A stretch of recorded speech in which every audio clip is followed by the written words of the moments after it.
अभ्युत्थानमधर्मस्य तदात्मानं सृजाम्यहम् परित्राणाय साधूनां विनाशाय च दुष्कृतां संस्थापनार्थाय सम्भवामि। नमस्कार, मैं हिमा विश्व हिंदू परिषद थाईलैंड द्वारा आयोजित धर्म रक्षा दिवस कार्यक्रम में आप सभी का स्वागत करती हूँ।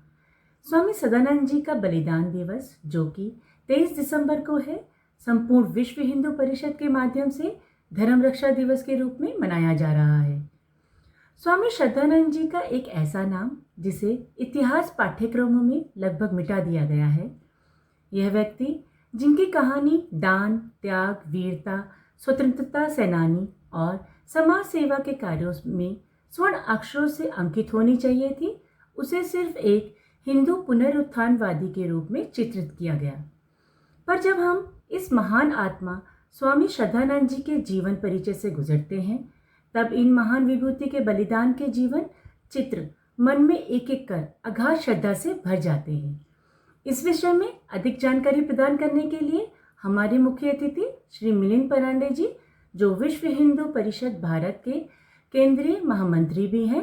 तो मैं आज इस कार्यक्रम में श्री मिलिंद परांडे जी का बहुत बहुत स्वागत करती हूं और इसी वार्ता को आगे बढ़ाने के लिए मैं श्री राजू मनवानी जी को आमंत्रित करती हूं। नमस्कार, जय Shri Ram. When we were younger, we heard this refrain that my country, Bharat, has welcomed everybody since generations, in millennials. People have come to our country and they have found a home here. Whatever were their practices, they were always welcome. They were never discriminated against. Some people came for shelter. Some other people came for nefarious reasons. Many of them stayed back. But we always heard, यहाँ अपना पराया कोई नहीं है, सब पे माँ उपकार तेरा। फिर आज ये विडंबना क्यों है कि हमें अपने ही धर्म को सुरक्षित रखने की आवश्यकता हो रही है। धर्मो रक्षति रक्षतः, dharma protects the protector. In this yuga, it is our inherent duty to understand, teach our young, and protect our dharma. Let us not forget that. Let us also not forget कि जिन हाथों ने बांसुरी बजाई थी, उन्हीं हाथों ने सुदर्शन चक्र भी धारण किया था।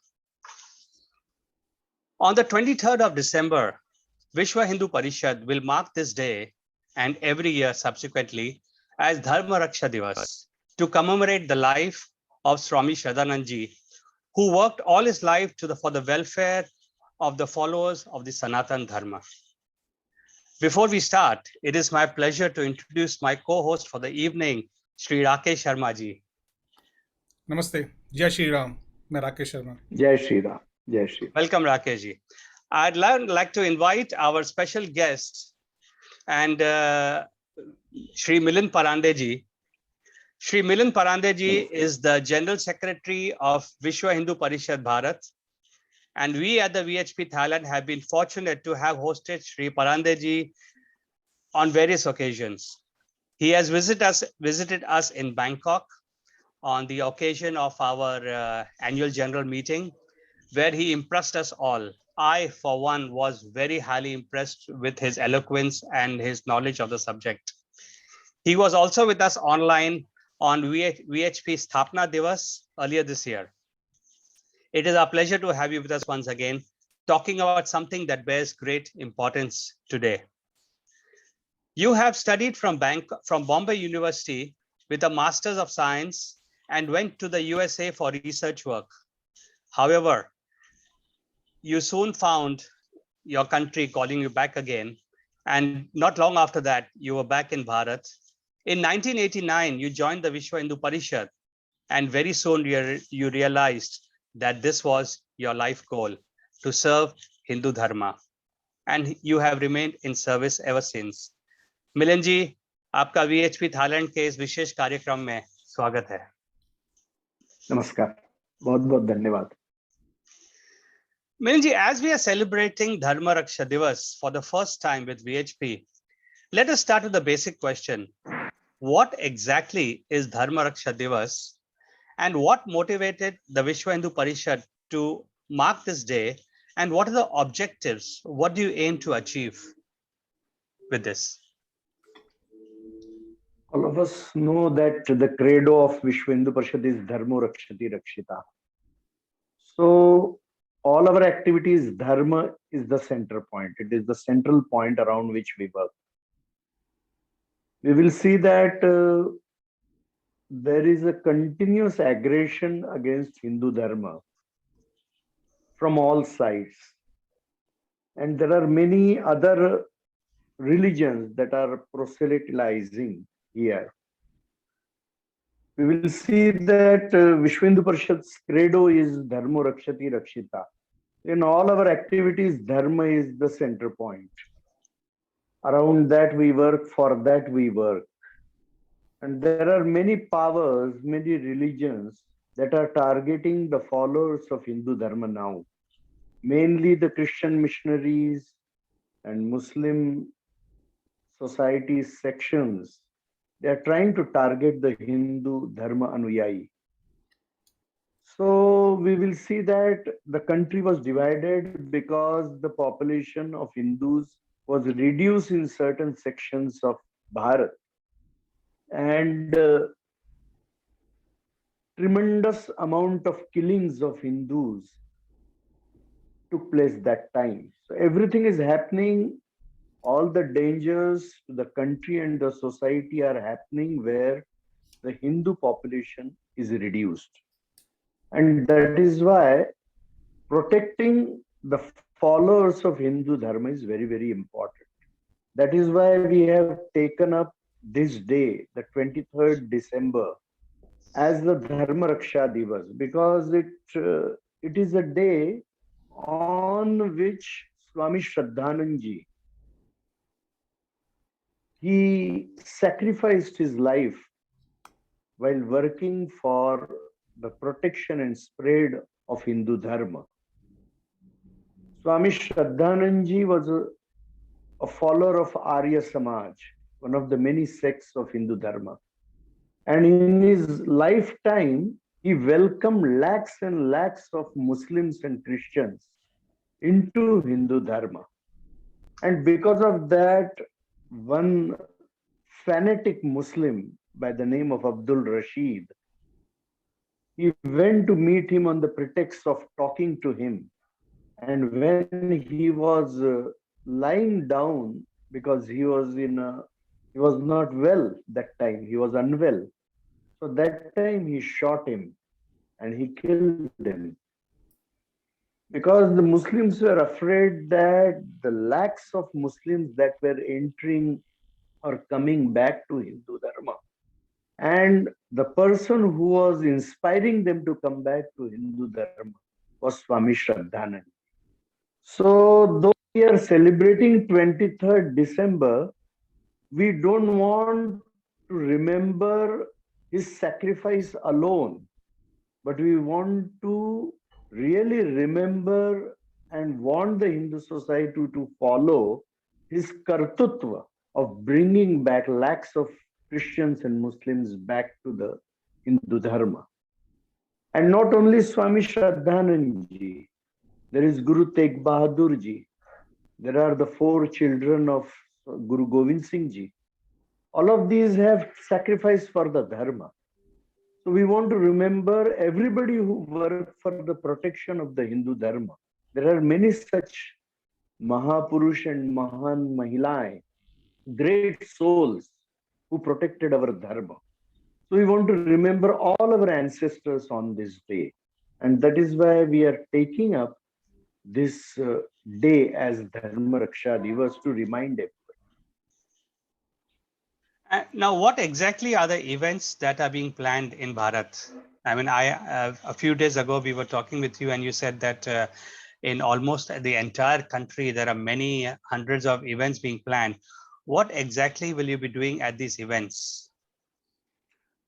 First of all, we have identified the sensitive areas in Bharat, many of the districts and many of the blocks where the Christian missionaries as well as the Muslim Tabligh and Love Jihadis are very, very active. And they are in a very planned manner targeting certain sections of the Hindu society. So we want to concentrate there first, so that we want to alert the Hindu society, those sections of the Hindu society, that what are the nefarious designs of such people. They are coming to the Hindu society with a face of service, maybe face of offering something, but behind all these actions, their aim is to convert.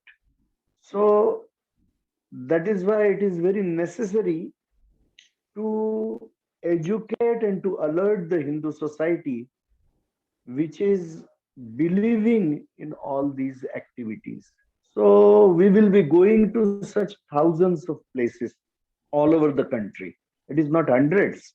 We'll be doing this program in thousands of places, because the activities of religious conversion by Christian missionaries and Muslim organizations are really widespread all over Bharat. We will be targeting those areas first. Rakesh ji, can you go ahead with your question? Yes Shri Milan ji, जैसे आपने बताया इस महत्वपूर्ण दिन के बारे में, जिनके महानायक स्वामी श्रद्धानंद जी हैं, कृपया आप मार्गदर्शन कीजिए हमारे इन महानायक के बारे में, इनके दृष्टिकोण के, इनके किए हुए महान कार्यों और इनके बलिदान का. So unfortunately, this is right now it is not eloquent and it is not mentioned any of our history. So need your views on this, please. हम देखेंगे तो स्वामी श्रद्धानंद जी का संपर्क यह आर्य समाज से आया. दयानंद सरस्वती जी से भी वो मिले. तो जब वो मिले तो उनके जीवन में परिवर्तन आ गया और उन्होंने ये निश्चय किया कि मैं केवल स्वयं के लिए नहीं जीऊंगा, केवल उपभोग के लिए नहीं जीऊंगा, और अपने समाज और धर्म के और देश के लिए जीऊंगा. और इसीलिए स्वामी श्रद्धानंद जी समाज सुधारक भी थे. उनके जीवन में हम देखेंगे तो उन्होंने अस्पृश्यता के बारे में, जाति भेद के बारे में, वेदों के आधार के ऊपर लोगों को मार्गदर्शन किया कि ये सामाजिक कुरीतियां और हमारे तत्वज्ञान को ये मान्य नहीं है. और केवल जैसा हम कहते हैं कि वॉकिंग द टॉक, तो हम देखेंगे कि उन्होंने स्वयं के 2 बेटे और बेटी, ये तीनों का भी विवाह तथा कथित पिछड़े लोगों के परिवारों में कराया. यानी केवल उपदेश नहीं दिया, उन्होंने उसका आचरण स्वयं के परिवार से प्रारंभ किया. यानी सही में इसके लिए हम सोच सकते हैं कि 100-150 साल पहले कितना बड़ा साहस लगा होगा. समाज में जिस तरह की रूढ़िवादिता थी. फिर उन्होंने स्त्री शिक्षा के बारे में भी बहुत बड़ा कार्य किया, क्योंकि महिलाओं की शिक्षा के बारे में बीच के कालखंड में, हिंदू समाज में आक्रमण के कालखंड में बहुत त्रुटियां आ गई थी. हालांकि हिंदू समाज की अवस्था इससे पहले नहीं थी. हमारे वेदों में भी मैत्री है, गार्गेयी है, ऐसे सबके श्लोक और रुचाएं दिखाई देती है. हम देखते हैं कि अत्रि मुनि जी की पत्नी अनुसुईया माता, यह भी बहुत बड़ी तत्ववेत्ता थी. तो भारत के इतिहास में तो ऐसे बहुत सारे उदाहरण हैं, किंतु बीच के कालखंड में, आक्रमण के कालखंड में इसमें त्रुटि आ गई. तो अनेक महापुरुषों ने स्त्री शिक्षा का कार्य हाथ में लिया. वह स्त्री शिक्षा का कार्य स्वयं फिर स्वामी श्रद्धानंद जी ने भी लिया. उनके अपने स्वयं के बेटी को भी उन्होंने पढ़ाया अन्य लोगों के लिए. यानी एक कन्या गुरुकुल उन्होंने दिल्ली के निकट प्रारंभ किया. बहुत यानी इतने वर्ष पहले कन्याओं की शिक्षा के लिए प्रत्यक्ष इंस्टीट्यूशंस खोलना और प्रबोधन करना, दोनों भी बातें की. कुछ लोग तो केवल प्रबोधन करते, इन्होंने एक इंस्टीट्यूशनल नेटवर्क खड़ा किया, क्योंकि इंस्टीट्यूशन खड़ी होती है तो कोई व्यवस्था टिकती है, केवल प्रबोधन से वो टिकती नहीं है. एक इंफ्रास्ट्रक्चर देने का उन्होंने प्रयास किया. फिर हम देखेंगे कि प्रारंभ में उन्होंने राजकीय यानी उस समय ब्रिटिशों का विरोध करना, यह एक बहुत बड़ा विषय था. तो जब महात्मा गांधी जी साउथ अफ्रीका में काम कर रहे थे तो उनके काम के मदद के लिए गुरुकुलों में से उन्होंने धन जमा करके साउथ अफ्रीका भेजा था। तो महात्मा गांधी जी बहुत एकदम आश्चर्यचकित हो गए, और जब भारत आए तो उनको 3 लोगों को मिलना था, ऐसा उन्होंने निश्चय किया था। वो 3 में से एक व्यक्ति स्वामी श्रद्धानंद जी थे। इतना प्रभाव स्वामी श्रद्धानंद जी ने महात्मा गांधी जी के ऊपर डाला, और उनके सारे विचारों से प्रेरित होकर महात्मा गांधी जी ने कुछ समय के लिए अपने बच्चों को गुरुकुल में पढ़ाया भी था, आर्य समाज के, जिसका प्रारंभ स्वामी श्रद्धानंद जी ने किया। शिक्षा के क्षेत्र में बहुत बड़ा काम इन्होंने किया, अनेक जगह पर गुरुकुल प्रारंभ किए। तीसरी बात, इन्हें ब्रिटिशों के विरुद्ध संघर्ष की बात जो मैंने की, तो उस समय कांग्रेस पक्ष ही पूर्ण देश भर में ये कार्य कर रहा था, तो कांग्रेस के साथ जुड़ गए, सारे कार्य में जुड़ गए। मगर जब कांग्रेस ने खिलाफत का आंदोलन हाथ में लिया तो उनको ध्यान में आया कि खिलाफत के आंदोलन से तो हम मुस्लिम जिहादी भावना और मुसलमानों की कट्टरता बढ़ा रहे, और इसीलिए उस समय से फिर वो वहां से अलग हो गए, कांग्रेस के कार्य से अलग हो गए, जब कांग्रेस का मार्ग भी गलत हो गया तो। और फिर उसके बाद में जब मोपलाओं के दंगे हुए केरल में, पंजाब में बहुत सारे दंगे 1919 और 1920 के आसपास हुए, तो जब हिंदू आबादी घट रही है तो क्या क्या परिणाम हिंदू जीवन के ऊपर हो सकते हैं, कितनी असुरक्षितता, कितने अन्याय हो सकते हैं, तो ये ध्यान में लेकर फिर उन्होंने भारतीय शुद्धि आंदोलन का प्रारंभ किया। यानी अपने व्यक्तिगत जीवन में पूर्ण भारत के इतिहास में किसी एक व्यक्ति ने यदि सर्वाधिक लोगों को हिंदू धर्म में पुनः लाया होगा तो हमको नाम लेना पड़ेगा वह स्वामी श्रद्धानंद जी का, कि अर्वाचीन कालखंड में इतना प्रचंड कार्य, यानी अकेले आगरा के आसपास के 2 लाख राजपूत मुसलमानों को उन्होंने वापस हिंदू धर्म में लाया, और उसके बाद में दिल्ली से लेकर मेरठ तक के सारे क्षेत्र में लाखों मुसलमानों को उन्होंने पुनः, नेव समाज के मुसलमानों को उन्होंने, जो राजपूत मुसलमानों को उन्होंने हिंदू धर्म में लाया, अनेक ईसाइयों को भी लाए। कार्य उन्होंने केवल उत्तर प्रदेश और दिल्ली नहीं, संपूर्ण भारत भर में किया, और 2, 3, 4 वर्ष यह कार्य जब चलने लगा तो मुसलमानों के मन में डर आ गया, और मुसलमानों की अनेक संस्थाओं ने उस समय ये प्रस्ताव पारित किए इनके निंदा के, ये क्या कर रहे हैं।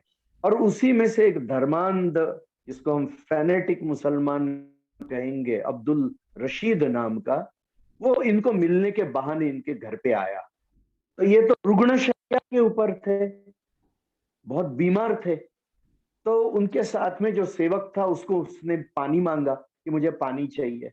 तो जैसा ही वो सेवक रूम के बाहर गया तो अब्दुल रशीद ने बंदूक निकालकर इनके सीने में 2-3 गोलियां दाग दी। ये पहले से बहुत बीमार थे। तो हम देखेंगे कि यह जो कार्य करते, इस कार्य के डर से एक रुग्ण की शैया के ऊपर सोए हुए व्यक्ति को एक कायरता के एकदम मार्ग से इन्होंने मारा। तो इसलिए स्वामी श्रद्धानंद जी ने सामाजिक सुधार का, देशभक्ति का, धर्म भक्ति का, धर्म के प्रचार का, ऐसे अनेक तरह के, शिक्षा के क्षेत्र में अनेक गुरुकुल इन्होंने प्रारंभ किया। एक बहुआयामी जीवन, और जो जीवन ऐसा कि जो केवल बातचीत नहीं करता है, तो अपने जीवन में उन तत्वों को उतारने वाला, अपने परिवार को उससे प्रभावित करने वाला, इस तरह का जीवन जिन्होंने जिया है, तो इनका जीवन आज हमारे लिए आदर्श है। और आज भी जो चुनौतियां हिंदू समाज के सामने है, तो हमको केवल इनके समर्पण का, बलिदान का दिन मनाना नहीं है, इनके जीवन का जो कर्तृत्व है, उस कर्तृत्व के मार्ग के ऊपर हिंदू समाज ने चलना चाहिए। और जो ईसाई और मुसलमान पुनः हिंदू धर्म में आएगा, उनकी रक्षा और उनका स्वागत, ये दोनों भी हमने करना चाहिए।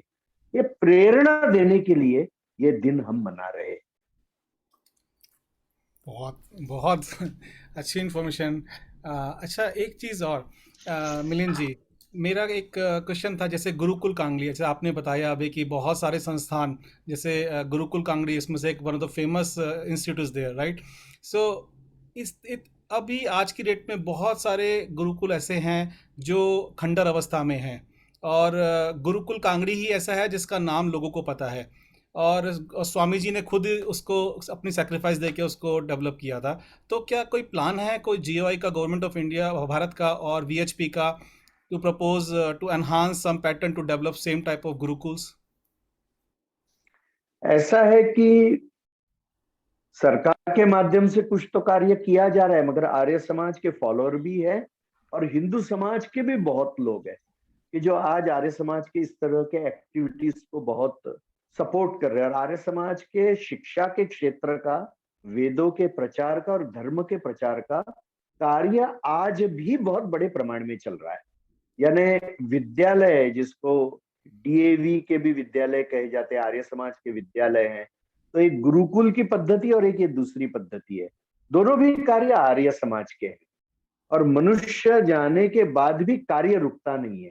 यह विचार तो बहुत श्रेष्ठ है। तो कुछ जगह पे कुछ संस्थाओं के ऊपर संकट आया होगा, किंतु यह कार्य बहुत बड़े प्रमाण में आज चल रहा है। एक बात मैं बताना भूल गया है कि जो गुरुकुल उन्होंने प्रारंभ किया, सबसे पहले स्वयं के बच्चों को उसमें एडमिशन कराई। ऐसा नहीं कहा कि मेरे बच्चे तो इंग्लिश स्कूल में पढ़ेंगे और आपके बच्चे गुरुकुल में जाए, ऐसा उन्होंने नहीं किया। जो उन्होंने समाज को बताया, तो शिक्षा में भी गुरुकुल में उन्होंने स्वयं के बच्चों का सबसे पहले एडमिशन वहां दोनों बच्चों का करा। तो ये कार्य तो बड़ा है और बहुत लोग इसमें आज जुड़े हुए हैं। अच्छा, एक गुरुकुल व्यवस्था सामने आए इसलिए अनेक संस्थाएं भी अभी प्रयास कर रही है। विश्व हिंदू परिषद भी कर रही है, अनेक हिंदू संस्थाएं भारत में, संघ के माध्यम से भी बहुत बड़ा प्रयत्न हो रहा है, अनेक संतों के माध्यम से प्रयत्न हो रहा है। तो जैसे गुरुकुल यह व्यवस्था है, यह व्यवस्था अभी पुनः आगे आ रही है, यह दिख रहा है। उसकी एक ऊर्जितावस्था हम पुनः देख रहे हैं। हाँ जी। अच्छा, श्री मिलन जी, आज के वातावरण में धर्म रक्षा जागरूकता एक महत्वपूर्ण विषय है। इस संदर्भ से जुड़ी कई बातें हैं, जैसे कि धर्म परिवर्तन, जो एक अभिशाप की तरह भारतवर्ष में फैल रहा है। कृपया आप आज इस कुकृति के तरीकों के बारे में अवगत कराइए, सो अवर यंगस्टर्स विल अवेयर। जैसे आपने स्टार्टिंग में कहा कि बहुत सारी चीज़ें हम लोग अवेयरनेस लेके आ रहे हैं, तो what how this type of conversion and how the youth need to be very of for this? What is happening is that through education institutes and through hospitals, Christians are trying to influence people. As Mahatma Gandhi ji said that time also, while our freedom struggle was going on and after we attained our political freedom, that because of various aggressions by the Muslims and Christians, Bharat has suffered. So we require service projects in the field of medicine, health, education. But we do not require dharma from outside. That is what Mahatma Gandhi ji said. तो ईसाई missionary आज जो कार्य कर रहे सेवा का, क्योंकि इन्होंने लूट की इसलिए भारत यह गरीब बन गया। आज 1000-1500 साल से जो मुस्लिम सत्ताओं ने आक्रमण किए और यूरोप की सत्ताओं ने आक्रमण किए, उन्होंने जो लूट मचाई, इसलिए विश्व का सबसे श्रीमंत देश आज इतना गरीब बन गया। और अभी आज यही लोग सामने आकर कह रहे कि आपकी गरीबी हम दूर कर रहे, इसलिए आप हमारा धर्म स्वीकारो। यानी कितना बड़ा छल कपट है कि जो भोला भाला आदमी है, अज्ञानी आदमी है, जो आप ही के आक्रमण से गरीब बन गया, उसको ही आप समझा रहे कि आप हमारी सेवा लीजिए और हमारी सेवा ले रही है, इसलिए आप धर्म परिवर्तन कर लीजिए। तो के आड़ में, जैसे भगवान श्री कृष्ण को मारने के लिए पूतना आई, बहुत सुंदर वेश लेकर आई, सुंदर स्त्री के रूप में, कि मुझे दूध पिलाना है बच्चे को, मगर दूध के जगह पे वो तो विष पिलाने वाली थी। तो इस पूतना जैसा चेहरा लेकर आज ईसाई मिशनरी काम कर रहे, वो सेवा के माध्यम से कर रहे, मगर वो सेवा के माध्यम से हमारे संस्कार डाइल्यूट कर रहे। आज हम देखेंगे तो यानी कितना अपने समाज की निष्ठा है। एक दिमासा नाम की एक ट्राइब है नॉर्थ ईस्ट में, तो 200-250 साल से ईसाई प्रयत्न कर रहा है कि वो ईसाई बन जाए, मगर वो बन नहीं रहे। तो वो क्यों नहीं बन रहे? जब हम बातचीत करते वो बताते कि भाई हम तो पांडवों के वंशज है, भाई आप पांडवों के वंशज कैसे? पांडव तो हस्तिनापुर रहते थे, आप तो नॉर्थ ईस्ट में रह रहे, एक छोटे से जगह में आपका क्षेत्र है। तो वो कहते हैं कि हम घटोत्कच से प्रारंभ हुए। घटोत्कच की माँ हिडिंबा थी, जिसका विवाह भीम से हुआ। तो हिडिंबा हमारे ट्राइब की थी और इसलिए हम पांडवों के वंशज है। तो ये जो एक सेंस ऑफ आइडेंटिटी, एक अस्मिता है, इस अस्मिता ने इस ट्राइब की रक्षा की। तो हम देखेंगे कि ये प्रयत्न अभी ईसाइयों के पूर्ण देश भर में चल रहे हैं। अभी दक्षिण भारत में देखेंगे तो चर्च के सामने उन्होंने दीप स्तंभ और गोपुरम खड़े कर दिए कि भाई चर्च को लोग मंदिर, तो उसको धाम कहना, प्रार्थना मंदिर कहना, शब्द प्रयोग ऐसे करने शुरू कर दिए। अभी इनके अनेक जगह पर पादरी भगवा वेश पहनकर घूम रहे, गले में रुद्राक्ष की माला डालकर घूम रहे और फिर बता रहे कि यीशु का भी अभी जन्म करेंगे तो उसका भी पालना करेंगे, उसके भजन तैयार कर रहे हैं, उस तरह की उसकी गायत्री तैयार कर रहे हैं। तो ये जो सारे षड्यंत्र चल रहे हैं, तो भोले भाले व्यक्ति को लगता है रे हमारे तो इतने भगवान के स्वरूप है, चलो ये भी स्वीकारेंगे।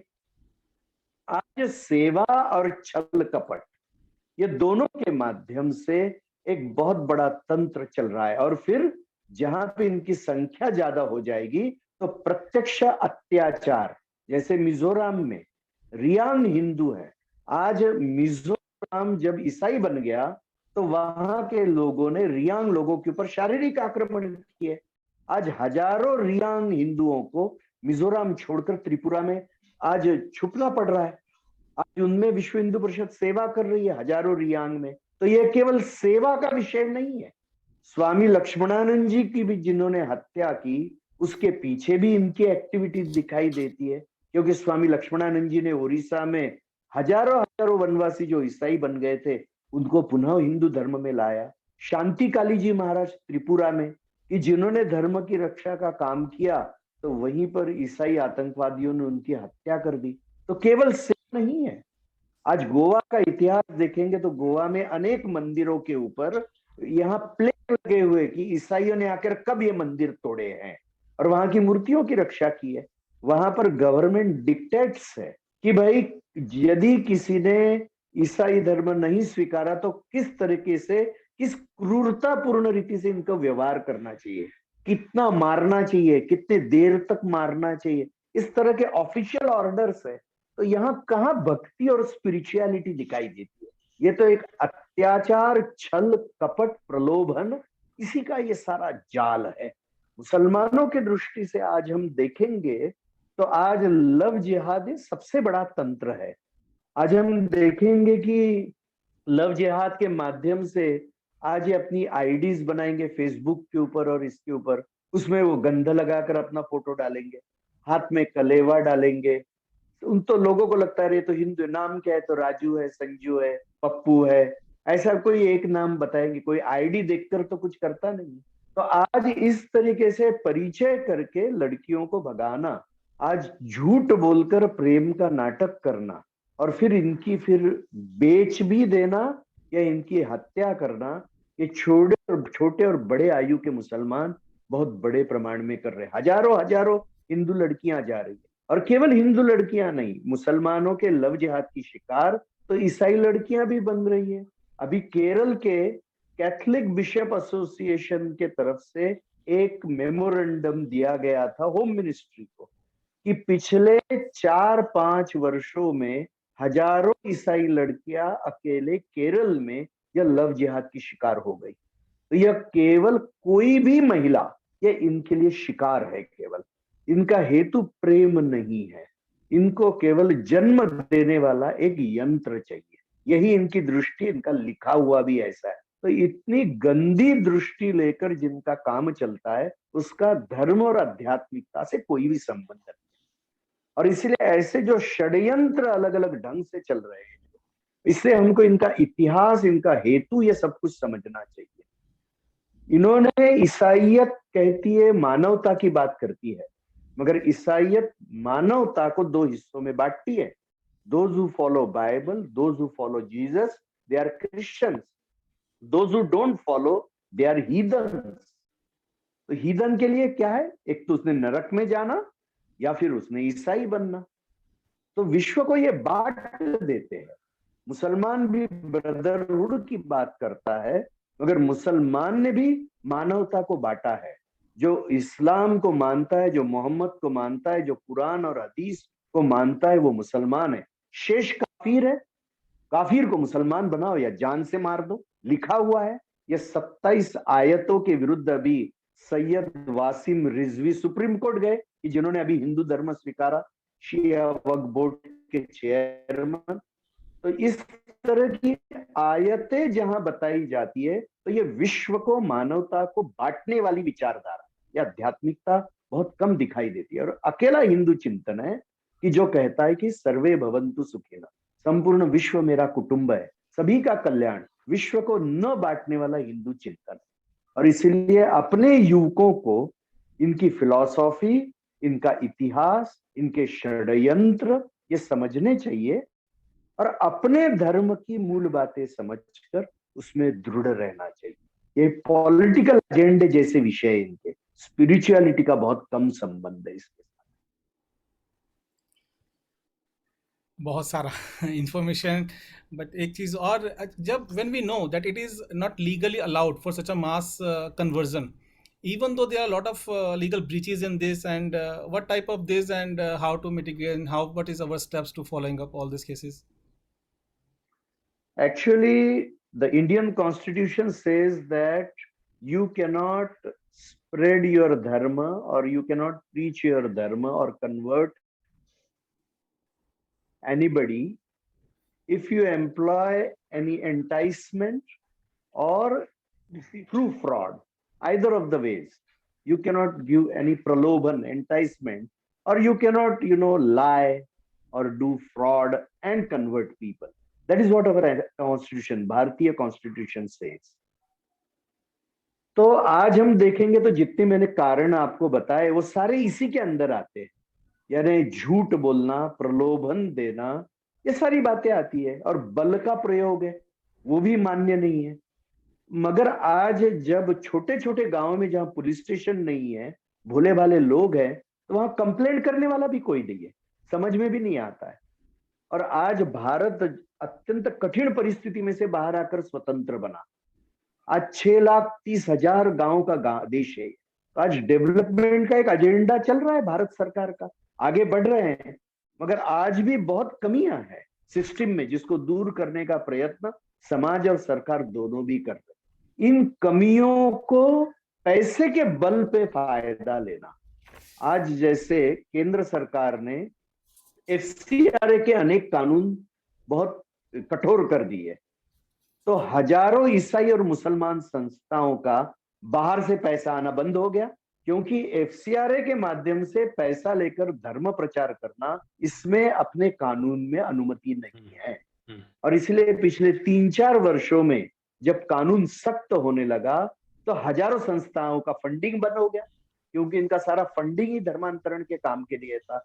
हजारों करोड़ रुपया प्रति वर्ष विदेश से आ रहा है, और वो धन का प्रयोग करके, प्रलोभन देकर, झूठ बोलकर, उसके माध्यम से सेवा कार्य खड़ा करके अंततोगत्वा धर्मांतरण का प्रयत्न चल रहा है। और ऐसा ही मुसलमानों को भी आ रहा है। आज भी सोशल मीडिया के ऊपर किस जाति की, किस भाषा की कितनी लड़की आप लाओगे तो उसका कितना पैसा मिलेगा, इस तरह के एडवर्टाइजमेंट सोशल मीडिया पे चलते रहते हैं। और इसलिए धन का बल, पशु बल, प्रलोभन, झूठ, ये सारी बातें हो रही है। एक और कानून है भारत में, वह है drugs and magical remedies act, कि जिसके तहत ये चंगाई सभा वाला विषय जो ईसाई करते हैं कि भाई आप ये इधर आओ तो लंगड़ा चलने लगेगा, बहरा सुनने लगेगा, गूंगा बोलने लगेगा, ऐसे चमत्कार करते हैं। कोई कुछ भी हो गया हम ठीक कर देंगे। भाई ऐसा यदि सच होता तो इनके ग्रेवयार्ड ही नहीं होते, कोई मरता ही नहीं था ईसाई। भाई ये किसी पोप को बचा पाए क्या, ये मदर टेरेसा को बचा पाए क्या? ऐसा होता ही नहीं था। तो ये सब झूठ है, कि जिस झूठ को अभी हम कानून लाकर रोकने का प्रयत्न कर रहे हैं। और इसलिए विश्व हिंदू परिषद ने अनेक लीगल लोगों को बैठाकर अनेक राज्यों में अभी धर्मांतरण विरोधी कानून, लव जिहाद के विरोध में कानून ये लाए हैं 6-7 राज्यों में। यानी वहां के पॉलिटिकल पार्टी से इंटरेक्ट करना, लॉ डिपार्टमेंट से इंटरेक्ट करना, लीगल ल्यूमिनरीज को लेकर उनके साथ चिंतन करके कानून लाना। तो आज हिमाचल प्रदेश है, उत्तर प्रदेश है, झारखंड है, मध्य प्रदेश है, गुजरात है, ऐसे अनेक राज्यों में ये कानून आए। हमारा प्रयत्न है कि हर राज्य में ये कानून आए। और दूसरी बात है ना, क्योंकि एक राष्ट्रव्यापी यह समस्या है और इसलिए हम लोग यह प्रयत्न कर रहे हैं कि एक सेंट्रल कानून भी आए। ये दोनों तरीके से प्रयत्न चल रहा है। और एक तीसरी बात है इसके साथ जुड़ी हुई, कानून से जुड़ी हुई, कि एक कांग्रेसी सांसद थे बहुत पहले, उनका नाम था कार्तिक उरांव जी। तो 1960s में ये हिंदू जनजाति के थे, जनजाति यानी ट्राइबल, तो हिंदू जनजाति के व्यक्ति थे, कांग्रेस के थे। तो इन्होंने देखा कि भाई जो कन्वर्ट हो गया जनजाति का व्यक्ति, ईसाई या मुसलमान हो गया, वही जनजाति का आरक्षण का लाभ ले रहा है। तो उन्होंने एक सर्वे कराया। तो सर्वे में ध्यान में आया कि 15% of those people who are converted, they are taking away 80% of the reservation benefit. तो हिंदू जनजाति को कुछ मिल ही नहीं रहा है। तो ये जो कानून है कि आप कन्वर्ट करेंगे तो भी रिजर्वेशन का लाभ मिलेगा, तो हिंदू जनजाति के नेता थे इसलिए उन्होंने विरोध करना शुरू किया। सबने उनको सपोर्ट किया। दुर्भाग्य से पॉलिटिक्स ऐसा चला कि बहुमत में होते हुए भी वो कानून नहीं बन सका। तो अभी हम लोग यह मांग कर रहे पूर्ण देश भर में कि जो भी जनजाति का व्यक्ति कन्वर्ट हो गया है, ईसाई या मुसलमान बन गया है, उसको आरक्षण का लाभ नहीं मिलना चाहिए। They should be delisted. और ये लाभ केवल जो हिंदू रहेगा, ऐसे हिंदू जनजाति को ही मिलना चाहिए। तो ये एक बहुत बड़ा अभी हम लोग प्रयत्न करने वाले हैं पूर्ण देश भर में। अभी विश्व हिंदू परिषद, जो संसद का बजट सेशन चल रहा था, it is going on right now in Bharat. So last 29 नवंबर से we have met 329 parliament members in the last 20-25 days. We have created a white paper on the religious conversion dangers in Bharat, as well as demanding that the Christian and Muslim tribal आरक्षण they should be delisted. तो ये दो विषय लेकर हम, क्योंकि parliament members are policy makers, so we are trying to educate them what is needed, what is required for the Hindu tribals right now. तो यह भी एक बहुत बड़ा एक अभियान अभी प्रत्यक्ष, जब मैं आपसे बात कर रहा हूं तो ये जो धर्मांतरण का सारा विषय चल रहा है उसके लिए हम हाथ में लिए। ये श्री मिलन जी, एक प्रश्न अभी दिमाग में आया कि जैसे आज हमारे महानायक की बात हुई तो याद आया एक कथन जो स्वामी जी के साथ जुड़ा हुआ है, संकल्प जिसमें विकल्प नहीं था। जितने भी उन्होंने काम किए, he did not take it other option. तो जितना फोकस था उनका ये कि if you want to do, you want to do. तो जिन्होंने एक बड़े पैमाने पर परावर्तन, कैसे आपने बताया अभी, उन्होंने मालाबार जैसे जगह पे जहाँ पे हज़ारों लोगों अपनों को समझाकर परावर्तन किया गया। तो परावर्तन अपने आप में एक ऐसा विषय है जिसमें हम जाने वालों को समझाना और गए हुए को वापस लाने का प्रयास है। तो जैसे आपने बताया कि आप इस विषय में थोड़ा मार्गदर्शन करें कि आज के समय में हम क्या कदम उठा रहे हैं इसमें भारत में। भारत में अभी हम पूर्ण देश भर में अगर अलग अलग क्षेत्रों में खतरे कहाँ है इसको आइडेंटिफाई किया हुआ है, और फिर समाज के किन वर्गों में ये लोग प्रयत्न कर रहे, बुद्धिभेद करने का प्रयत्न कर रहे हैं। तो हम लोग वहां जाकर समाज का प्रबोधन कर रहे हैं और स्वाभिमान जागरण का विषय कर रहे हैं। वहां पर लाखों की मात्रा में अपने सेवा कार्य चल रहे हैं अभी, हेल्थ के क्षेत्र में, शिक्षा के क्षेत्र में, आर्थिक स्वावलंबन एम्पावरमेंट के क्षेत्र में, महिला सशक्तिकरण के क्षेत्र में। तो ये सेवा कार्यों से अपनों को हम मिल रहे हैं। अपने देश की स्थिति इतनी विचित्र इन संघर्ष के कालखंड में बन गई और अपना देश इतना बड़ा है, ये सारा अंदर की सिस्टम अपनी तहस नहस हो गई। तो आज देश में जो भी देशभक्त लोग हैं, धर्म भक्त लोग हैं, ये सारी समाज की व्यवस्थाएं खड़ी करने का प्रयत्न कर रहे हैं। आज यानी मैंने जैसा ईसाइयों का बताया कि जिन्होंने लूटा वह ये कह रहे अपने समाज को कि भाई आप लोग कैसा सोचते हैं, आपका समाज आपके लिए क्या कर रहा है, ऐसा कहकर हमारे ही लोगों को बहका रहे। यानी अत्याचार उन्होंने किए, दोष हिंदू समाज को दे रहे। और इसलिए समझाना यह एक बहुत बड़ा प्रयत्न है। दूसरी बात है कि एक बहुत बड़ी मूवमेंट अभी ईसाई और कम्युनिस्ट और इनके माध्यम से चल रही है कि अलग अलग जाति पंथ संप्रदायों को बताना कि जब जनगणना होगी तो आपने हिंदू नहीं लिखना, why you afraid to tell your identity, ऐसा कहकर अपनी जाति अपना संप्रदाय लिखो जनगणना के समय, सेंसस के समय, हिंदू मत लिखो। और केवल भारत में नहीं तो वो भारत के बाहर नेपाल में भी जो अनदर हिंदू बहुल देश है वहां पर भी यही टेक्निक लेकर वो चल रहे हैं कि सबको समझाना, आप हिंदू मत लिखो सेंसस में, अपनी जाति लिखो, अपना संप्रदाय लिखो। जैसे नेपाल का उदाहरण देना है तो वहां पर पहाड़ों के क्षेत्र में वहां पर किरात समाज रहता है। तो किरात यह एक ट्राइबल जाति है। हम महाभारत में भी पढ़ते हैं कि अर्जुन जब तपक करने के लिए गए पशुपतास्त्र के लिए, तो सबसे पहले उनको दर्शन जो भगवान शंकर जी का हुआ वो किरात वेश में हुआ और युद्ध भी हुआ अर्जुन के साथ में, और उसके बाद में उनको पशुपतास्त्र मिला। तो किरात लोग इस समाज से जुड़े हुए हजारों लाखों वर्षों से इसी समाज का अंग है, मगर अभी उनको कम्युनिस्ट और ईसाई जाकर समझा रहा है कि आप तो हिंदू नहीं है, आप तो मंगोलियन है, आप तो ये है वो है, आप तो नेपाल के भी नहीं है। तो हर जगह पर एक स्ट्रेटेजी लेकर कि कोई छोटी आइडेंटिटी को बड़ा करना और बड़े आइडेंटिटी को नष्ट करना। यानी भारत में भी अभी अनेक जनजातियों को ऐसा समझाया जा रहा है, भील समाज को समझाया जा रहा है कि आप भील हो, आप हिंदू कहाँ हो, आप तो भील हो। हम महाराणा प्रताप की राजमुद्रा देखेंगे तो महाराणा प्रताप की राजमुद्रा में आधी राजमुद्रा रजपूतों की है, आधी राजमुद्रा भीलों की है। और अकबर के साथ में महाराणा प्रताप का जो युद्ध हुआ है उसमें राणा पूंजा भील ये उनके साथ में लड़े हैं। वो अकेले भील है जिनको राणा पदवी मिली हुई है जो केवल रजपूतों को मिलती थी। तो शबरी जो राम जी की भक्त थी वह भी इसी समाज की है। टंट्या भील की जो स्वतंत्रता सेनानी जिनको ब्रिटिशों ने फांसी के ऊपर मध्य प्रदेश में लटकाया, या हम भगवान बिरसा मुंडा जो मुंडा जनजाति के हैं, उनकी मृत्यु भी ब्रिटिशों के जेल में हुई। इन्होंने जीवन भर धर्मांतरण के विरुद्ध कार्य किया। तो आज ये सब बदल कर आप तो हिंदू नहीं है ऐसा बहकाने का प्रयत्न कर रहे। इसलिए एक हिंदू भाव का जागरण ये परावर्तन के काम में बहुत बड़ा महत्व का विषय होता है कि जाति और संप्रदाय का भाव बड़ा न बनाते हुए धर्म का भाव बड़ा करना, अपने पूर्वजों का स्मरण दिलाना, ये बहुत महत्व का होता है।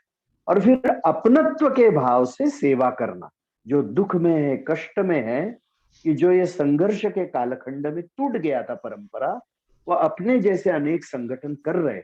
इसका स्वाभाविक परिणाम हो रहा है कि लाखों ईसाई मुसलमान वापस आ रहे। जैसे अभी एक अली अकबर नाम के बहुत बड़े फिल्म डायरेक्टर केरल के, ये आ गए वापस, अभी 10 दिन में आ गए।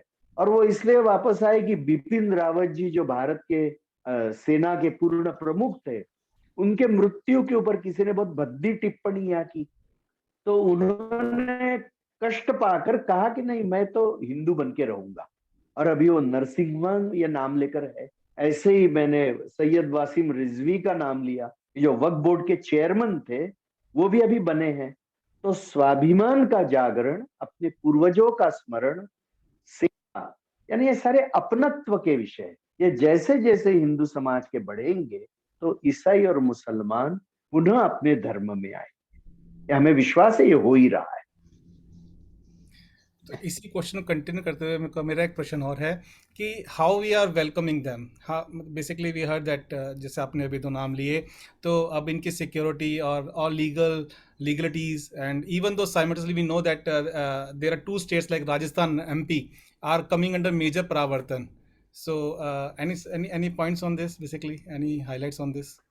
Oh, definitely. See, it is very necessary because many people in the Muslim society are very vindictive. They want to kill people who want to come back to Hindu Dharma. They will, issue fatwas. They will issue fatwas with money, bounty, bounty hunters. So many bounty hunters come from Muslim society that if you kill some so and so person, you'll get so many lakh rupees. So unfortunately, they have announced bounties on the head of Sayyid Wasim Rizvi also because he has dared to expose them. That is what I will say. He has dared to expose their nefarious designs. So he has been targeted. So he has now police protection, very good police protection right now. But that is the duty of the Hindu society, and that should be the mentality of the Hindu society that anybody and everybody who comes back to our own fold, we must welcome them. We must do roti beti vyavhar with them, and we must protect them. All these things that we must do because they belong to our society only. They are part of us only. You mentioned Rajasthan and Madhya Pradesh area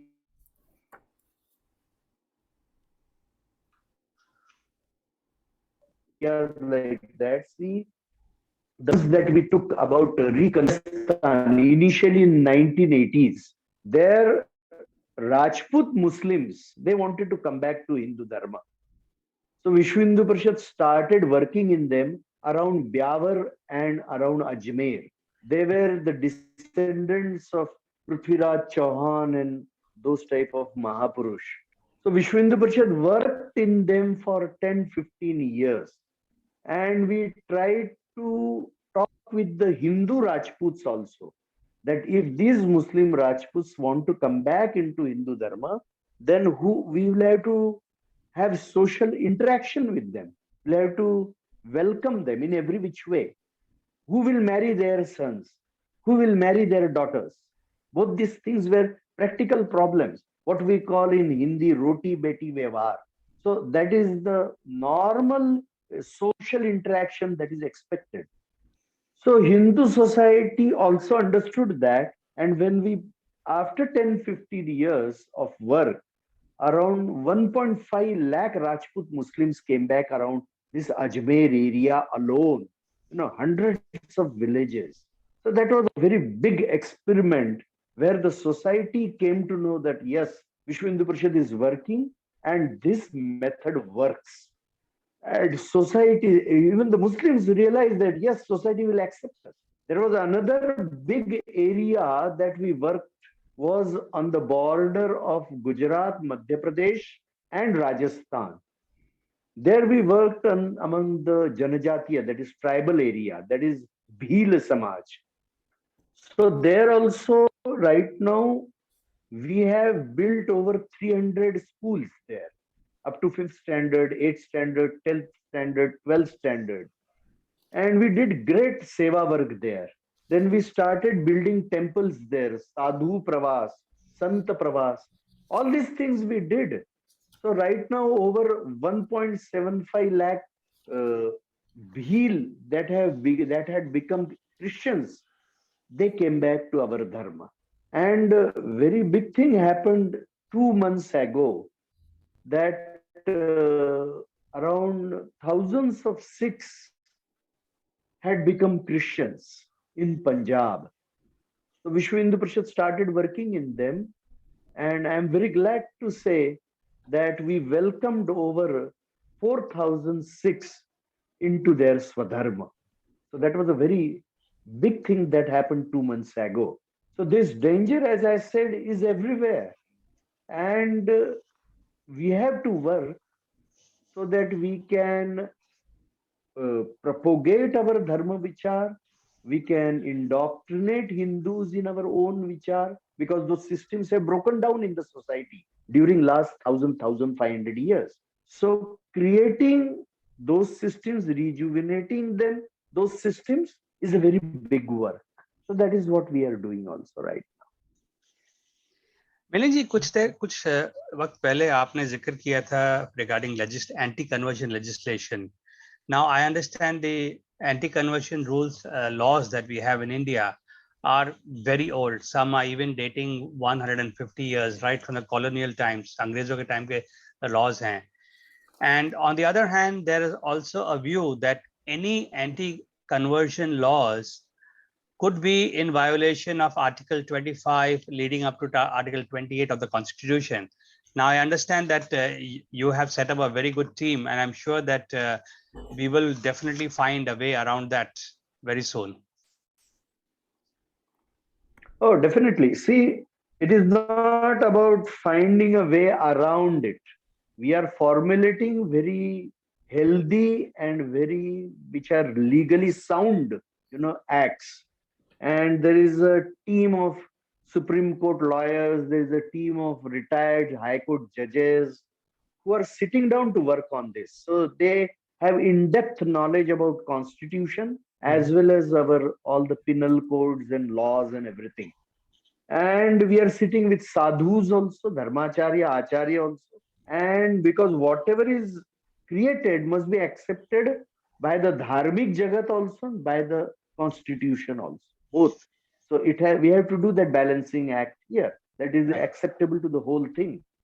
So we are creating those laws, and we now are working to create a central law also. If that preparation is ready, then we will sit with various political parties and governments and try to bring that also. Okay, thank you. मैं आखिर में एक सवाल पूछना चाहता हूँ कि भारत के बाहर जैसे हमारा विश्व हिंदू परिषद थाईलैंड है, ऐसे और मुल्कों में भी हमारी VHP की संस्था हैं और दूसरे, what can we do to create awareness of धर्म रक्षा दिवस? मुझे लगता है कि धर्मांतरण का खतरा जहां पर भी हिंदू समाज बसा है और भारत में ही उद्भूत, भारत में ही निर्माण हुई जो धर्मधारा बौद्धों की है, वो भी समाज जहां बैठा है, वो सब जगह पर धर्मांतरण का खतरा है, मतांतरण का खतरा है।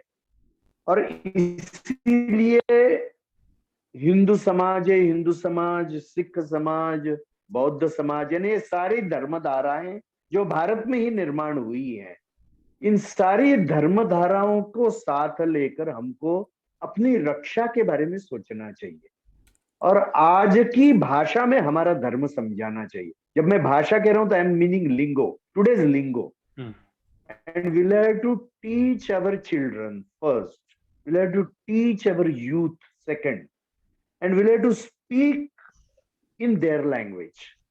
What language they understand, that language will have to talk. हमको विज्ञान का भी आधार लेना चाहिए, ये हमारा बहुत प्लस पॉइंट है। Our total Hindu philosophy is based on science and scientific knowledge. That is why it is very easy to talk about it. It is very easy to accept it also. And today time is science is very important. So if we can take the basis of science and talk about spirituality, mixing these two, then it is acceptable to the youth, is what I think. And we are experiencing that more and more youth are definitely thinking and following all these things. So there are problems, there are challenges, but there is nothing to worry about or afraid about. We are confident that we are going in a proper manner right now. Wonderful. Parandeji, I wish we could keep talking and talking, but I think you are also very busy and we need to stick within our time constraint also. So I want to thank you very much for being with us today. And I would like to ask Rakesh if he has something else to add to this. So just want to close it with this sentence.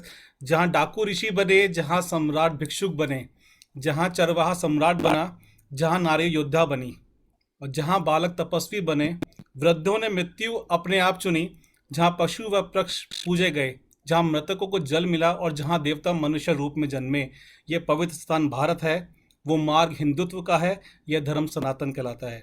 So Shri Milind ji, that was very aspiring. Really, I would like to thank you on behalf of our association in Thailand that you have given us a lot of valuable time from your busy schedule. We are very honored and thank you very much. अपने शब्द को विराम देने से पहले मैं स्वामी श्रद्धानंद जी की एक कथन एक बार फिर दोहराना चाहूँगा कि इस पहल की सक्षम करने के लिए हमारी सोच भी स्वामी जी की तरह होनी चाहिए। जैसे उन्होंने कहा था कि कभी संकल्प के साथ विकल्प को नहीं रखना, तो determination with no option. So we are promising that for this Dharma Raksha Diwas we will do as a sankalp and there will be no other vikalp. So with this please over to you. बहुत धन्यवाद, बहुत धन्यवाद। धन्यवाद मिलिंद जी, बहुत बहुत बहुत धन्यवाद। Thank you, thank you. चलिए, भगवान आपको धर्म के कार्य में बहुत शक्ति दे, यही मेरी प्रार्थना है। और धर्म के मार्ग के ऊपर आप सभी लोग दृढ़ता से और शक्ति से चलेंगे, यही भगवान के चरणों में मेरी आपके लिए प्रार्थना है। जय श्री राम। जय श्री राम, जय श्री राम।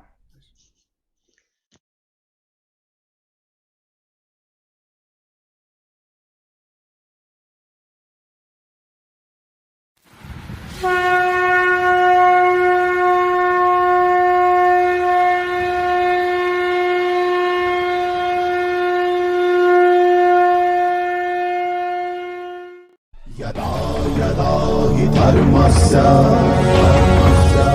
ग्लानिर्भवति भारत अभ्युत्थानमधर्मस्य तदात्मानं सृजाम्यहम्।